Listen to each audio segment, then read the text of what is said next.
વડોદરાના કમાટીબાગ ખાતે નિશિતા રાજપૂતના બેટી બચાવો બેટી પઢાઓ અભિયાનનો પ્રારંભ કરવામાં આવ્યો.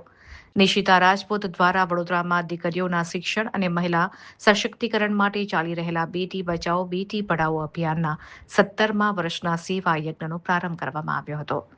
કમાટીબાગ ખાતે આયોજિત વિશેષ કાર્યક્રમમાં જરૂરિયાતમંદ દીકરીઓને શૈક્ષણિક સહાય અર્પણ કરવામાં આવી હતી. કાર્યક્રમ દરમિયાન 71 જેટલી દીકરીઓને પ્રત્યેક ₹2,000ના ચેક આપવામાં આવ્યા હતા. સાથે જ શિક્ષણ પ્રત્યે પ્રોત્સાહન મળે તે હેતુથી સ્કૂલ બેગ અને વોટર બોટલનું પણ વિતરણ કરવામાં આવ્યું હતું.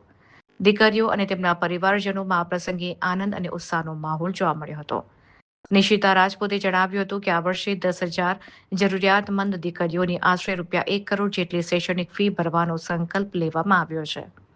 છેલ્લા 16 વર્ષથી ચાલી રહેલા આ અભિયાનના માધ્યમથી અત્યાર સુધીમાં 57,000થી વધુ દીકરીઓની અંદાજે ₹6 કરોડ 54 લાખ જેટલી ફી સીધી શાળાઓમાં ભરવામાં આવી છે.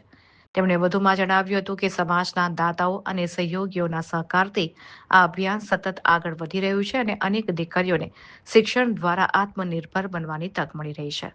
કાર્યક્રમમાં ઉપસ્થિત રહેલી દીકરીઓ અને તેમના વાલીઓએ આ પહેલને બિરદાવી સામાજિક કાર્યકરો અને દાતાઓ પ્રત્યે આભાર વ્યક્ત કર્યો હતો. આજે અમે કમાટી ગાર્ડનમાં ભેગા થયા છે. 71 ગર્લ્સ છે અને લોકોને 2,000ના ચેક્સ આપ્યા છે. પ્લસ એમને જેવું પેરેન્ટ્સ આપણી ચોઇસની સ્કૂલ બેગ અપાવે છે એવી રીતે અમે એમને સ્કૂલ બેગ આપી છે, એમની ચોઇસની વોટર બેગ, અને એ રીતે અમે આજે સ્ટાર્ટઅપ કર્યું છે.